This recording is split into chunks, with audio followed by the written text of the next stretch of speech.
Hello students, তোমালোক সকলোকে অধ্যয়ন জনাসাম YouTube চেনেললৈ স্বাগতম জনাইছো। Your one stop learning hub.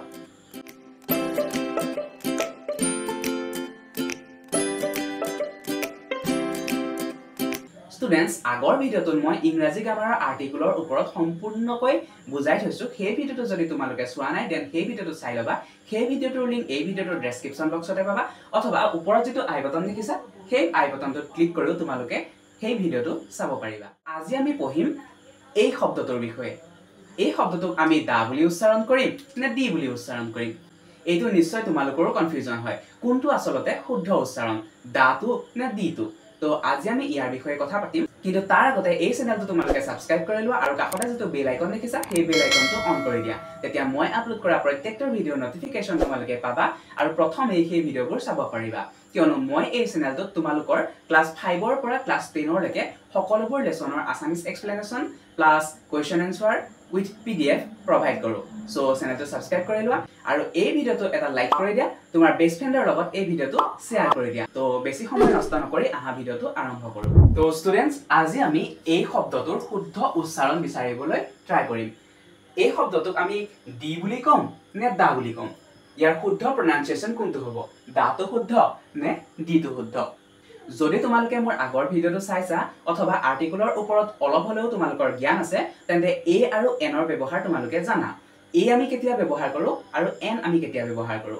যেতিয়া কোনো এটা শব্দৰ প্ৰথম বৰ্ণটো ভাৱেল সাউন্ড হয় তেতিয়া আমি এন ব্যৱহাৰ কৰো আৰু যেতিয়া কোনো এটা শব্দৰ প্ৰথম বৰ্ণটো কনসনেন্ট সাউন্ড হয় তেতিয়া আমি কি ব্যৱহাৰ কৰো, এ ব্যৱহাৰ কৰো। উদাহৰণ স্বৰূপে যেতিয়া কোনো এটা শব্দ প্ৰথম বৰ্ণটো ভাৱেল সাউন্ড হয়, উদাহৰণ স্বৰূপে কি কৰিব পাৰো আমি, Apple, A P P L E, Apple. ইয়াত প্ৰথম যেটো বৰ্ণ আছে সেইটো ভাৱেল সাউন্ড কৰে এ। ভাৱেল কেটা আমাৰ এ ই আই ও আৰু ইউ, এইকেইটা আমি ভাৱেল বুলি কওঁ। আৰু এইকেইটা বাদ দি যিকেইটা বৰ্ণ থাকি যায় ইংৰাজী বৰ্ণ সেইকেইটাক আমি কি বুলি কওঁ, কনসনেন্ট বুলি কওঁ। গতিকে এপলৰ যেটো এ আছে দেখিছা, এপলৰ প্ৰথম বৰ্ণটো এ আছে বা এপলৰ প্ৰথম যেটো সাউন্ড সেইটো ভাৱেল সাউন্ড কৰিছে, সেইভাবে আমি কি দিও, ইয়াৰ আগত কি আৰ্টিকল ব্যৱহাৰ কৰো, এন আৰ্টিকল ব্যৱহাৰ কৰো, এন এপল। ঠিক তেনেধৰণে আৰু উদাহৰণ দিব পাৰিবানে, অনেষ্ট শব্দটো H O N E S T, honest শব্দটোৰ আগতো আমি কি ব্যৱহাৰ কৰো, এন ব্যৱহাৰ কৰো। হয়নে? কিয় এন ব্যৱহাৰ কৰো, কাৰণ H টো হৈছে এটা সাইলেন্ট লেটাৰ আৰু O টো হৈছে এটা ভাৱেল লেটাৰ বা ভাৱেল সাউন্ড। এই শব্দটোত আমি ভাৱেল সাউন্ড কৰে কেনেকে, অনেষ্ট। অনেষ্ট শব্দটো আমি ভাৱেল সাউন্ডেৰে আৰম্ভ কৰো। গতিকে ইয়াৰ আগত আমি এন ব্যৱহাৰ কৰো, নহয় জানো। এইখিনি সকলোখিনি কথা মই আগৰ ভিডিওটোত বুজাই থৈছো, গতিকে এই ভিডিওটোত মই বৰ দীঘলীয়া নকৰো। চোৱা এতিয়া প্ৰথমতে কি কলো, এন আমি কেতিয়া ব্যৱহাৰ কৰো, ভাৱেল সাউন্ড হলে। আৰু কনসনেন্ট যেতিয়া থাকিব প্ৰথমটো বৰ্ণ, যেনে উদাহৰণ স্বৰূপে কেট, সি এ টি কেট, কেট মানে মেকুৰী। এটা সি এ টি কেটৰ প্ৰথম যেটো বৰ্ণ সি বা প্ৰথম যেটো উচ্চাৰণ হৈছে প্ৰনাউন্সিয়েচনটো কেনেকৈ কৰিছো, কেট, ক, কটো হৈছে এটা কনসনেন্ট সাউন্ড। সেইভাবে আমি ইয়াত আগত কি আৰ্টিকল ব্যৱহাৰ কৰো, এ আৰ্টিকল ব্যৱহাৰ কৰো, a cat, a book, B double K book, a book কওঁ আমি। কিয় কওঁ, কাৰণ বটো হৈছে এটা কনসনেন্ট সাউন্ড, নহয় জানো। এ কেট, এ বুক। এতিয়া বুজি পালা এন আৰু এ আমি কেতিয়া ব্যৱহাৰ কৰো, যেতিয়া ভাৱেল সাউন্ড হ'ব তেতিয়া আমি এন ব্যৱহাৰ কৰো আৰু যেতিয়া কনসনেন্ট সাউন্ড হ'ব তেতিয়া আমি এ ব্যৱহাৰ কৰো। ঠিক একেদৰে দা আৰু দিটো আমি ব্যৱহাৰ কৰো। চোৱা কেনেধৰণে, যেতিয়া কোনো এটা শব্দৰ প্ৰথম বৰ্ণটো ভাৱেল সাউন্ড হ'ব তেতিয়া আমি কি ব্যৱহাৰ কৰো, দি। মনত থাকিবনে, তেতিয়া আমি কি ব্যৱহাৰ কৰো, দি। উদাহৰণ স্বৰূপে এপল, এটা নিৰ্দিষ্টকৈ আমি আপেল দেখুৱাই দিব লাগে, আমি দি বা দাটো কেতিয়া ব্যৱহাৰ কৰো, যেতিয়া কোনো এটা শব্দ নিৰ্দিষ্টকৈ দেখুৱাই দিবলগীয়া হয় তেতিয়া আমি দা বা দি ব্যৱহাৰ কৰো। যেতিয়া এপল, এটা আপেলক আমি কি কৰিব লাগে, নিৰ্দিষ্টকৈ দেখুৱাই দিব লাগে, A P P L E, Apple.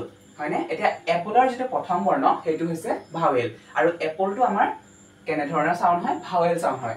যদি আমি ক'ব লগা হয় ইয়াৰ আগত যদি এই শব্দটো এই আৰ্টিকলটো বহাবলগীয়া হয় তেতিয়া আমি কেনে ধৰণে পঢ়িম, দি এপল। কেনে ধৰণে পঢ়িম, দি এপল। দি অনেষ্ট, কেনে ধৰণে পঢ়িম, the honest. The apple, the honest. the orange,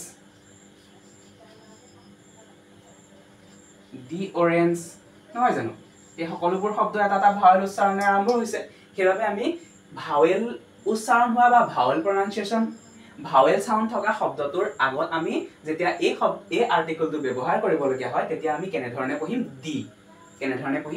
দি মনত থাকিব তোমালোকে এইটোৱে মনত ৰাখিবা যেতিয়া কোনো এটা শব্দৰ প্ৰথম বৰ্ণটো ভাৱেল সাউন্ড হ'ব তেতিয়া আমি এই আৰ্টিকলটো দি বুলি প্ৰনাউন্সিয়েচন কৰিম আৰু তাৰ উলটাকৈ যেতিয়া কোনো এটা শব্দৰ প্ৰথম বৰ্ণটো কনসনেন্ট সাউন্ড হ'ব উদাহৰণস্বৰূপে কেট যেতিয়া কোনো এটা বৰ্ণৰ প্ৰথম বৰ্ণটো কোনো এটা শব্দৰ প্ৰথম বৰ্ণটো কনসনেন্ট সাউন্ড হ'ব তাৰ আগত যদি দা আৰ্টিকল ব্যৱহাৰ কৰিবলগীয়া হয় তেতিয়া আমি ইয়াৰ উচ্চাৰণটো কেনে ধৰণে কৰিম দা মনত থাকিব দা কেট দা ডগ দা বুক ঠিক আছে বুজি পালা এতিয়া তোমালোকে যদি কনফিউজন হৈছে যে আমি এপলৰ আগত এন ব্যৱহাৰ কৰিছিলো অনেষ্টৰ আগত এন ব্যৱহাৰ কৰিছিলো কেটৰ আগত এ ব্যৱহাৰ কৰিছিলো ডগৰ আগত এ ব্যৱহাৰ কৰিছিলো বা বুকৰ আগত এ ব্যৱহাৰ কৰিছিলো আকৌ আমি দা ব্যৱহাৰ কিয় কৰিছো যদি তোমালোকে কনফিউজন লাগি আছে মোৰ আগৰ ভিডিওটো চাই লবা সকলোবোৰ কনফিউজন দূৰ হৈ যাব আমি এ কেতিয়া ব্যৱহাৰ কৰিব লাগে এন কেতিয়া ব্যৱহাৰ কৰিব লাগে দা কেতিয়া ব্যৱহাৰ কৰিব লাগে তথাপিও মই তোমালোকক এটা কথা কৈ দিও দা আমি কেতিয়া ব্যৱহাৰ কৰো যেতিয়া কোনো এটা শব্দ আমি নিৰ্দিষ্টকৈ বুজাই দিবলগীয়া হয় উদাহৰণস্বৰূপে দা কেট বুলি ক'লে সেই মেকুৰীটোক আমি নিৰ্দিষ্টকৈ বুজাই দিছো মোৰ মুখৰ আগত যিটো মেকুৰী আছে সেই মেকুৰীটোক আমি নিৰ্দিষ্টকৈ বুজাবলৈ হলে দা আৰ্টিকলটো ব্যৱহাৰ কৰো আকৌ যেটো প্ৰনাউন্সিয়েচনৰ কথা কলো দা আৰু দি দুইটাই শুদ্ধ তোমালোকে দুইটাই ব্যৱহাৰ কৰিবা কিন্তু শুদ্ধ ৰূপত ব্যৱহাৰ কৰিবা কেনে ধৰণে ব্যৱহাৰ কৰিবা দা শব্দটো থকাৰ পাছত তোমালোকে শব্দটো চাবা সেই শব্দটোৰ প্ৰথম বৰ্ণটো কেনেকুৱা সাউন্ড কৰিছে যদি ভাৱেল সাউন্ড কৰিছে দি উচ্চাৰণ কৰিবা যদি কনসনেন্ট সাউন্ড কৰিছে দা উচ্চাৰণ কৰিবা দি কেতিয়া উচ্চাৰণ কৰিবা অৰেঞ্জৰ আগত আমি দি উচ্চাৰণ কৰিম কাৰণ এটো ভাৱেল সাউন্ড কৰিছে দি orange the apple the honest দেখিছানে আৰু কেটৰ আগত আমি কি উচ্চাৰণ কৰিম দা কাৰণ কেটৰ যেটো সাউন্ড প্ৰথম সাউন্ডটো কনসনেন্ট সাউন্ড দা কেট দা ডগ দা বুক ঠিক আছে বুজি পালা এতিয়া আমি অলপ প্ৰেক্টিস সেট কৰি লওঁ আহা স্টুডেন্টস মই ইয়াত কিছুমান এক্সাৰসাইজ দিছো সেই এক্সাৰসাইজ খিনি তোমালোকে নিজে কৰিবলৈ ট্ৰাই কৰা ফাৰ্স্ট যেটো কোৱেশ্চন আছে হেতু কি দিয়া হৈছে this tiger is a ferocious animal বাঘ হৈছে এটা হিংস্ৰ জন্তু ইয়াৰ আগত কি আৰ্টিকল ব্যৱহাৰ হ'ব প্ৰথমতে হেইটো কোৱা এই ইয়াৰ আগত কি আৰ্টিকল ব্যৱহাৰ হ'ব এ এন নে দা তো ইয়াৰ শুদ্ধ উত্তৰটো হ'ব দা ইয়াৰ আগত আমি দা আৰ্টিকলটো ব্যৱহাৰ কৰিম আৰু ইয়াৰ প্ৰনাউন্সিয়েচনটো কেনে কৰিম দা কাৰণ এই আৰ্টিকলটোৰ পাছৰটো যেটো শব্দ দেখিছা